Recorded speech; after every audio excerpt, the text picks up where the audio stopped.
Bonjour à toutes et à tous, soyez les bienvenus dans cette nouvelle vidéo. Aujourd'hui, réponse à Martin. Martin m'a envoyé un email et l'idée c'est de plutôt que de lui répondre personnellement, je vais lui faire sa réponse et je vais partager avec vous ce que j'ai à lui dire de manière à ce que ça puisse servir au plus grand nombre. Et Martin me contacte en me disant qu'il aimerait bien commercialiser des couteaux. Et il aimerait vendre une seule pièce aux alentours de 30 € et il aimerait connaître mon avis sur la question. Et donc je vais vous expliquer un petit peu mon raisonnement. Donc Martin veut vendre ce couteau a priori sur Amazon FR en me donnant un lien. Donc j'ai pas besoin de cliquer sur le lien pour l'instant, mais simplement je vais vous expliquer déjà ma première réponse d'une manière générale. Est-ce que je le fais? Ma réponse sera oui et non. Et je vais vous expliquer pourquoi.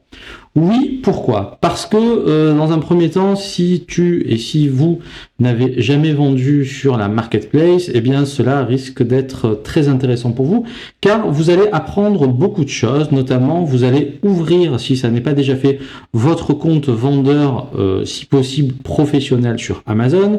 Vous allez apprendre à contacter un fournisseur, vous allez apprendre à importer vos premiers produits, vous allez apprendre à étiqueter vos offres, vous allez apprendre à créer votre première offre, vous allez apprendre à expédier votre stock vers Amazon et vous allez commencer, dans la mesure du possible, je vous le conseille vivement, de faire vos premières campagnes PPC pour générer vos premières ventes. Et tout ça, c'est super positif et je vous invite vraiment à le faire car même si le succès attendu, selon moi, ne sera pas forcément au rendez-vous et je vais vous expliquer pourquoi, ça peut être très bénéfique pour vous lancer. Maintenant, il y a un problème de fond que j'aimerais partager avec vous parce que il y a énormément de personnes qui pensent qu'aujourd'hui, donc là, on est par exemple sur les couteaux, donc je suis allé sur Amazon FR et j'ai tapé couteau. Et on voit simplement qu'il y a plusieurs, alors je vais pas faire toutes les pages, mais il doit y avoir plusieurs centaines de listings avec des offres toutes sensiblement intéressantes. Et là, tiens, par exemple, je tombe sur ce couteau Rirena avec une sorte de motif gravé dessus ou imprimé plutôt dessus. Et du coup, qu'est-ce que vont faire la plupart des gens? Elles vont aller sur Amazon, elles vont taper en anglais knife, c'est couteau. J'espère que vous maîtrisez un minimum l'anglais pour pouvoir vous permettre de vous aussi arriver à attendez, j'espère que juste le son test. J'espère que oui, c'est bon, on dirait que le son est enregistré, j'ai pas vérifié. Donc j'espère que vous aussi vous avez compris qu'il faut maîtriser un minimum l'anglais. Donc si vous ne maîtrisez pas de problème, Google Translate, vous tapez le mot en français et vous avez sa traduction en anglais. Et même si vous tapez couteau sur Alibaba, tiens d'ailleurs je vais faire le test, j'ai jamais essayé mais je pense qu'on trouve des choses aussi en tapant couteau. Voilà, bon on arrive sensiblement alors là non, j'ai effacé couteau, on doit arriver sensiblement à des mêmes résultats, voilà. Et là qu'est-ce qui se passe? J'arrive sur une première offre qui me fait penser que sensiblement j'ai trouvé a priori un couteau qui ressemblerait, alors faites voir, on va cliquer sur celui-là, qui pourrait potentiellement, alors tiens, on va regarder celui-là qui a un motif un peu plus intéressant, qui pourrait potentiellement ressembler à ce que Amazon nous propose ici et là. Et on va regarder un petit peu ce que l'on trouve. Donc ça, c'est la première page des résultats. Donc vraisemblablement, on trouve souvent ce premier motif, mais il suffit de creuser un petit peu. Et là, vous voyez, sur cette page, quand j'ai tapé knife, et si je clique dessus, je vais arriver sensiblement sur un couteau qui ressemble étrangement à ceux que l'on peut voir ici. Dans cette offre là, donc tiens, je vais cliquer dessus, c'est juste que la prise de vue a été changée et là par exemple c'est ce qu'on appelle un private label, c'est-à-dire qu'en fait la personne a personnalisé son projet. Et pourquoi je fais cette vidéo? Tout simplement parce que à mon sens, donc là tiens par exemple c'est formateur parce que on a une très belle fiche produit hyper bien décrite avec plusieurs photos. Bon là je sais pas pourquoi mon ordinateur rame, et là vraiment idéalement voilà, il faut que vous arriviez à faire une fiche comme ça. C'est parfait de cette façon-là. Donc, encore une fois, il va falloir maîtriser Photoshop ou un autre logiciel. Il va falloir maîtriser la prise de vue. C'est la raison pour laquelle je vous propose toujours des petites formations. Mais là, pour le coup, on a l'impression d'avoir un super couteau vendu à un prix 25,99 €. C'est très correct. Et pour le coup, je pense que Martin, sensiblement, a envie de rentrer dans le même type de produit. Tiens, là, je trouve un autre couteau. Vous pouvez cliquer dessus. et celui-ci est un petit peu différent avec toujours le même packaging.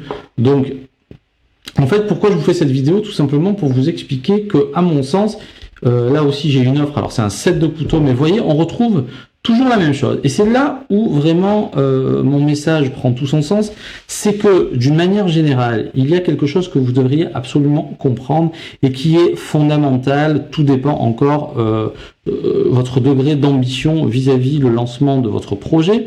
Mais ce qu'il faut comprendre aujourd'hui, c'est que si, retenez bien cela, c'est très important, si votre objectif c'est juste de dire tiens, je vais trouver un produit où il y a une demande vraisemblablement soutenue, parce que là on le voit tout de suite, 200 commentaires, 533 commentaires, 2826 commentaires, bon bref, après il faut creuser un petit peu plus, mais globalement on se rend compte que c'est un produit qui est recherché.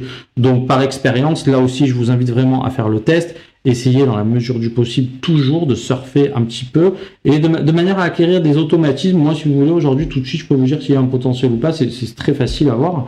Bon, ça c'est la première chose. Donc, pour répondre à ma question, simplement, si c'est juste dire tiens, j'ai trouvé. Donc là, clairement, c'est le même couteau. Si c'est juste dire tiens, j'ai trouvé un produit où il y a une demande, je vais aller ici, comme la plupart des gens font sur Alibaba, je vais trouver mon fournisseur, je vais proposer mon produit à 30 €. Bon, eh bien, posez-vous cette première question, pourquoi mon produit? Et ça, c'est tellement important. Pourquoi les gens vont acheter mon produit? Si aujourd'hui, il y a une offre existante à 25,99 €, qu'est-ce que j'apporte en plus de ce produit? Est-ce que j'ai des arguments différenciants? Et là, ça devient un petit peu plus compliqué. Et c'est la raison pour laquelle, là, je vous dis non. Parce que si vous n'avez pas suffisamment fait d'efforts, si vous n'avez pas suffisamment fourni de travail pour essayer de proposer quelque chose de différent, eh bien ça risque d'être compliqué. Je suis désolé de vous le dire, mais c'est ainsi. Et plus on va avancer dans le temps, plus vous aurez tout intérêt à construire une marque avec une ADN forte pour justement vous permettre de vous différencier de la concurrence. Lorsque vous savez innover, c'est différent, mais globalement, la plupart des gens veulent se lancer dans l'e-commerce.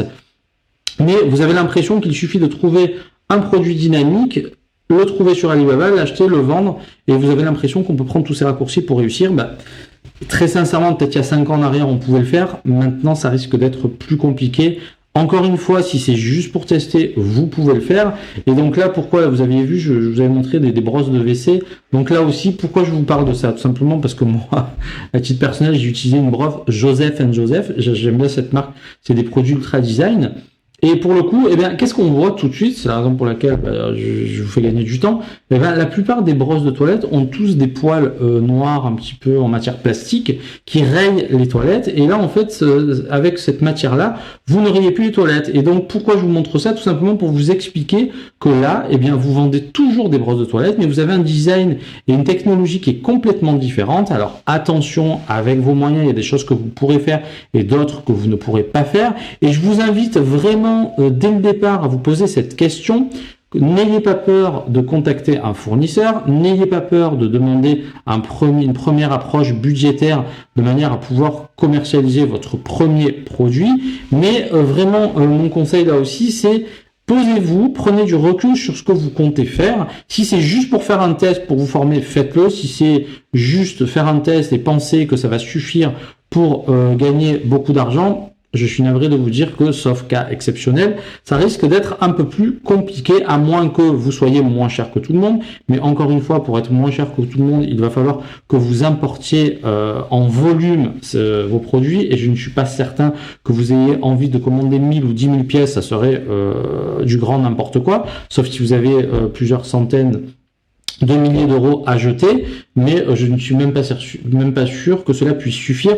Moi, ce que je vous conseille vraiment, c'est, je pense que la plupart de ces couteaux, déjà, une première chose que l'on voit, c'est que c'est un motif qui est imprimé, ça n'apporte rien de plus au couteau. Donc là aussi, eh bien, peut-être qu'il faut veiller à trouver un matériau qui a quelque chose de différent. Peut-être qu'il faut veiller à trouver une forme qui n'existe pas aujourd'hui, avec un manche qui est complètement différent et avec une marque qui est forte. Donc, faites un travail au niveau du manche ou peut-être au niveau de la lame. faites des essais, par exemple, faites un drop test, c'est très à la mode pour faire connaître vos produits, etc., etc. Faites une mise en situation et de cette manière-là, vous pourrez prétendre à, mais ne croyez pas qu'il suffit de dire tiens, j'ai trouvé un produit et puis je vais le vendre de cette façon-là. Ça serait prendre des raccourcis que je ne vous conseille pas si vraiment vous avez pour projet de développer votre activité. Voilà ce que je voulais vous dire dans cette vidéo. J'espère que vous avez compris le sens de mon message. C'est très important de ne plus considérer le business de la vente en ligne comme quelque chose qui est facile d'accès et on le voit encore une fois. Combien de personnes ont laissé des plumes à cause du coronavirus et du commerce traditionnel? Ce sont toutes les personnes qui ont oublié qu'il y avait une grosse partie de travail à effectuer en ligne et de toutes les manières, on le voit de plus en plus, tout tend à passer vers le digital. C'est comme ça, c'est ainsi. Donc, que vous soyez commerçant, que vous ayez un commerce physique, prenez vraiment le réflexe aujourd'hui d'amorcer une stratégie qui vous permettra de pouvoir être contacté, de pouvoir acheter vos produits, visualiser ce que vous proposez en ligne. C'est tellement important et ça permet de pallier à tous les problèmes qu'on a pu connaître ces derniers temps. Je n'ai pas dit que c'était chose aisée, mais c'est vraiment une réflexion que vous devez absolument mener, quelle que soit votre activité. On le voit encore, s'il y a des restaurants qui ont tenu, c'est parce qu'ils ont fait la vente à emporter et il y en a certains qui ont laissé des plumes. Je sais que ce n'est pas simple. On vous a imposé tellement de choses que l'économie a pris un sacré coup. On s'en rend peut-être pas encore bien compte, mais il y a vraiment un pan d'activité qui a énormément morflé à cause de ça, tout simplement parce que dans l'économie, tout est lié. Et même là, tiens, je parlais avec une personne qui me disait que pourtant, c'est vraiment un secteur qui est, selon moi, en plein développement, chauffage, climatisation. Là, en fait, il a fait une baisse de 15% de son chiffre d'affaires parce que, à cause de la pandémie, les commerces sont fermés, il y a moins d'entretien, etc. Donc, dans l'économie, tout est lié. Mais encore une fois, aujourd'hui, avec Amazon, vous avez des moyens de vendre dans je ne sais combien de pays, je les connais même pas tous, le nombre d'entrepôts, je le connais même pas tellement il y en a, et pratiquement chaque semaine, il y a un nouveau truc qui s'ouvre ou une nouveauté, donc c'est juste assez impressionnant. En revanche, il y a beaucoup de personnes qui l'ont compris, et si vous voulez faire la différence à un moment donné, il va falloir que vous travaillez suffisamment sur vos offres. Et à mon sens, il y a vraiment deux façons de le faire. Soit vous faites un effort sur le design, soit vous faites un effort sur l'innovation. Idéalement, vous faites un mix des deux. Et là, pour le coup, c'est ce qu'il faudrait faire. Mais ne pensez pas qu'il suffit de dire, tiens, là, par exemple, on voit des offres. Je pense que cette brosse là aussi, tiens, je suis tombé dessus. Il y a Make It ici. Ici, c'est Ecoco. Et ici, c'est une autre marque, Kinect, un truc Minect, je sais pas la marque, peu importe, mais là en fait tout le monde propose la même brosse, donc encore une fois, après à terme, ça risque d'être un petit peu plus compliqué pour vous, parce que, moi qu'est-ce que je vais faire si je vois 4 produits qui sont identiques et c'est la même chose pour les couteaux et c'est la même chose pour énormément de domaines, là qu'est-ce que je vais faire? Je vais chercher le prix le plus bas, comme va faire n'importe quel consommateur, au même titre que si demain vous devez acheter un appareil photo numérique à référence égale, vous allez chercher le moins cher, et donc là, soit vous faites une bataille, vous livrez une bataille sur les prix que vous risquez forcément de perdre, comme je vous l'ai dit précédemment, à moins d'avoir des volumes d'achat importants, soit vous créez quelque chose de plus pérenne et vous rajoutez de nouvelles fonctionnalités dans votre produit. C'est très important. Faites ce travail, même si vous prenez, il vous faut un certain temps pour prendre du recul sur ce que vous allez proposer. C'est tellement important de faire ce travail si vous avez envie de réussir qu'il serait vraiment dommage de passer outre. Et donc, Thomas, ma réponse, j'espère que maintenant tu l'as bien comprise. Je ne peux pas répondre comme ça sur une simple question. Tout peut fonctionner comme tout ne peut pas fonctionner. En revanche, encore une fois, toutes les personnes qui se sont donné les moyens, et on tendra de plus en plus vers ça, il faut absolument que vous veilliez à faire un travail le plus qualitatif possible, de manière à pouvoir vous aussi vous octroyer des revenus. Merci beaucoup pour votre attention et à très bientôt pour une nouvelle vidéo, sans oublier la citation du jour. J'avais trouvé une très belle citation d'Aristote, il faut que je la retrouve, elle était très sympa et je vais vous la partager parce que je la trouve très intéressante. Elle dit la chose suivante, si mon ordinateur veut bien charger. Voilà, j'ai un problème de connexion internet. Enfin, j'ai d'autres problèmes avec mon ordinateur en ce moment. Je me rends compte qu'aujourd'hui, il faut un ordinateur très puissant selon ce que vous désirez faire. Je ferai peut-être une vidéo là-dessus. Et là, c'était la dernière des citations que j'avais trouvées qui disait la chose suivante: la connaissance de soi est le commencement de toute sagesse. C'est tellement vrai et tellement important que vous meniez un travail d'introspection pour vous améliorer. Apprenez vraiment à connaître vos défauts et vos qualités et essayez de transformer tout ce qui peut vous nuire en force. Faites un travail sur vous. Je sais que ça ne se fait pas du jour au lendemain, mais parfois des petits changements peuvent suffire pour faire la différence. Merci beaucoup et à très bientôt pour une nouvelle vidéo. Tchuss!